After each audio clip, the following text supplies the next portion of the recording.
ఈ రీతిగా అబ్రహాము గురించి రాయబడింది. అబ్రహాముకు లోబడినప్పుడు విశ్వాసమును బట్టట ఆ పిలుపుకు లోబడి తాను స్వాస్థ్యముగా పొందబోవు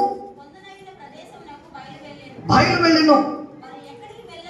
ఎక్కడికి వెళ్ళవలెను అని ఎరుగకనే చూడండి, అబ్రహాము తీసుకున్న తీర్మానము ఎంత శ్రేష్టమైనదో బిడ్డలారా, దేవుని బిడ్డలారా మనం ఆలోచించాలి. అబ్రహాము ఒక విగ్రహారాధికుడు, బొమ్మలు అమ్ముకునేటువంటి వృత్తి వ్యాపారం కలిగినవాడు అబ్రహాం.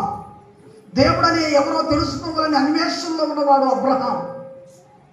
అటువంటి అబ్రహాము జీవితంలో ఒక రోజున దేవుని స్వరం వినబడింది. ఆయన ఆలోచించాడు, నేను ఎప్పుడు వినలేదు ఇలాంటి స్వరాన్ని, నేను ఎప్పుడూ చూడలేదు ఇలాంటి ఆ శబ్దాన్ని, ఆ మాట యొక్క గంభీరత, ఆ మాట యొక్క స్పష్టత. చాలా మంది భక్తిగా జీవించి ప్రార్థన చేసేవారి జీవితాల్లో దేవుడి స్వరం వినపడుతుంది. అలా ఎవరైనా విన్నారా? ఎన్నోడు చేతులు ఎత్తండి, ఎన్నోడు చేతులు ఎత్తండి. 1 2 3 4 5. దేవుడి స్వరము వినపడుతుంది. దేవుని స్వరము వినపడుతుంది. దేవుని స్వరము ఎప్పుడు వినపడుతుందంటే మనము దేవునితో దగ్గరై ఆయనకి ఇష్టడుగా మనం బతుకుతున్నప్పుడు మన స్వరం వినపడుతుంది. అబ్రహాము కూడా దేవుని కోసం వెతుకుతున్నప్పుడు స్వరం వినపడింది. ఆ మాట ఏం చెప్పిందంటే, అబ్రహామ, నీవు వెతుకుతున్న దేవుడు నేనే. అయితే ఏమన్నాడు?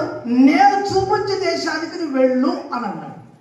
వెంటనే అబ్రహాము ఆ మాటలో ఒక స్పష్టతనికి అర్థమైంది, ఇలా మాట్లాడగలిగింది దేవుడే అని నమ్మాడు కనుక నువ్వు ఏ దేవుడువు, నీ పేరేంది ఏమీ అడగల.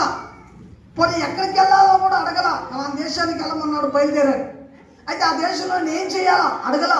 ఆడ బతకడానికి అవకాశం ఉందా లేదా అని అడగల. ఎందుకంటే అబ్రహాము ధనవంతుడు. చాలా ఆవులున్నాయి, చాలా ఎడ్లున్నాయి, చాలా గొర్రెలు ఉన్నాయి, మేకలు ఉన్నాయి, ఒంటెలు ఉన్నాయి, 400 మంది దాకా పనివాళ్ళు ఉన్నారు. ఇంతమంది జనాన్ని పెట్టుకొని, ఇంతమందిని వదులుకొని ఆ దేశానికి నేను ఎందుకు వెళ్ళాలా అని ప్రశ్నించలా. దేవుడు చెప్పాడు అంటే ఏదో నా జీవితంలో చేయబోతున్నాడు అని నమ్మాడు అబ్రహాం. అలా నమ్మి ఆ పొందబో స్వాస్థ్యం కొరకు ఆ దేవుడిచ్చే బహుమానం ఏంటో తెలుసుకోవటానికి విశ్వాసంతో ఆ మాట చెప్పుని వెళ్ళాడు. నిజంగా ఆ మాట చెప్పి వెళితే మనమైతే ఏమంటామంటే, నీకు పిచ్చా చేదస్తామరా, అడెవడో చెప్తే నువ్వు వెళ్ళిపోతావంటారా, దెయ్యం చెప్పిందో దేవుడు చెప్పాడు నీకు ఎట్ట తెలుసురా, ఉన్న ఆస్తిని వదులుకొని, బిడ్డలను వదులుకొని, ఇంతమంది పరివారం వదులుకొని వెళ్ళటమో నీకు పిచ్చా చేదస్తామా అని అంటారు.